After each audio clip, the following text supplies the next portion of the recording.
استفاده کنید. اسم کتاب رفیق، خودت باش، از کسی تقلید نکن. این روی کتاب، اینم پشت کتاب. یه جمله پشت این کتاب نوشته بود، خواستم براتون بخونم. مجموعه 15 جلدی مهارت‌های آدم بودن نمیخواهد تو را به یک آدم بی‌عیب و نقص یا یک ربات تبدیل کند.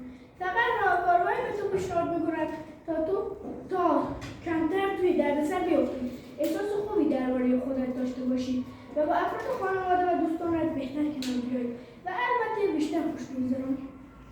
این کتاب از مجموعه 15 جلدی مدیریت هوش هیجانی، ترجمه‌گرش هم ژال نوینی. این کتاب مثلا داخل کتاب نوشته بود که تو نه یک رباتی که بخوای کارهای ربات‌ها رو انجام بدی، نه یک عروسکی پول شده ای و نه یک عروسکی که با برنامه‌ریزی میره جلو، برنامه‌ریزیش کردن. تو خودت هستی و هر کاری هم بکنی میتونی از خودت بیای بیرون و به یک آدم دیگه تبدیل بشی. کانال ما واقعا به حمایت شما نیاز داره. امیدوارم که حمایت کنید.